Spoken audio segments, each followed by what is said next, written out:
la sortie lundi dernier de l'archevêque, le cardinal Jean-Pierre Cuttois semble avoir été peu apprécié par certains au sein du RHDP. Le responsable de l'Église catholique en Côte d'Ivoire ne trouve pas nécessaire la candidature d'Alassane Ouattara à la présidentielle du 31 octobre prochain. Je ne peux pas ne pas me tourner avec respect vers le président de la République, chef de l'État dont la candidature à ces prochaines élections n'est pas nécessaire à mon humble avis.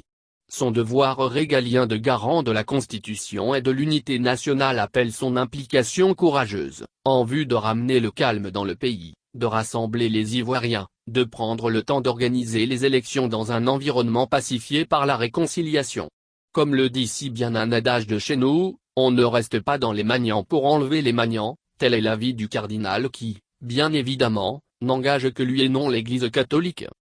Le porte-parole du parti au pouvoir, Adjmani Kobenan à la tête d'une délégation de catholiques du RHDP, s'est, à ce titre, rendu ce mercredi 2 septembre 2020 au sein de la cathédrale Saint-Paul du Plateau pour répondre à l'archevêque.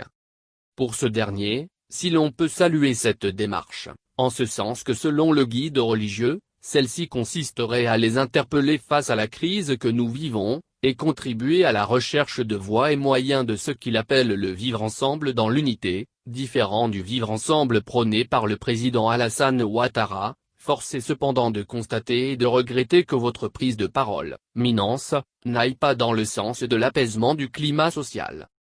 Par ailleurs, le ministre note que la non-tenue des élections à bonne date ouvrirait de façon certaine une période de vide juridique pouvant entraîner une situation chaotique.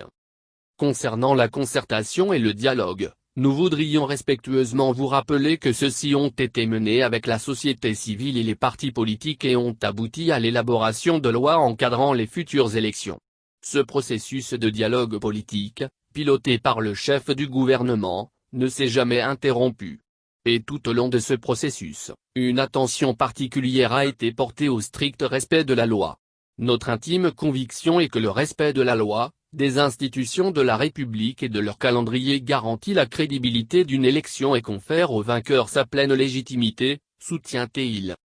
Concernant la candidature d'Alassane Ouattara, l'homme fort du Gontougou relève que, sauf à paraître partisan, il faut faire pleinement confiance au droit et à la démocratie, en laissant, après la validation des candidatures par le Conseil constitutionnel, le peuple souverain de Côte d'Ivoire juger in fine, lui et lui seul le 31 octobre 2020, de la pertinence et de l'opportunité de l'ensemble des candidatures.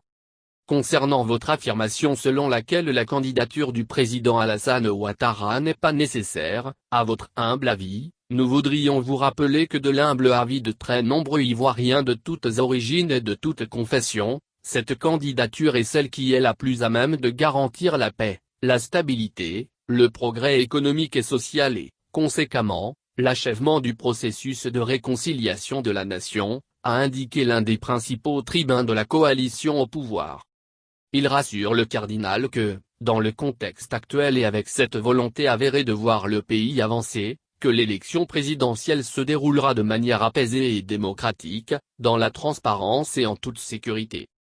Parce qu'il me semble aussi que l'immense majorité de nos concitoyens sait que le respect d'un calendrier électoral est non seulement le respect même de la loi, mais plus encore le respect profond d'une aspiration civique qui, par le débat des idées et des projets qu'elle permet, aide le pays à avancer vers la modernité, à rencontrer sa maturité. En effet, je crois, Minence, que tous nos frères et sœurs, qu'ils partagent votre foi ou qu'ils en confessent une autre, qu'ils soient du nord ou du sud, du centre de l'est ou de l'ouest, veulent avancer ensemble. Qu'ils entendent aller de l'avant pour construire le pays dans la paix et l'harmonie, a conclu Adjmani.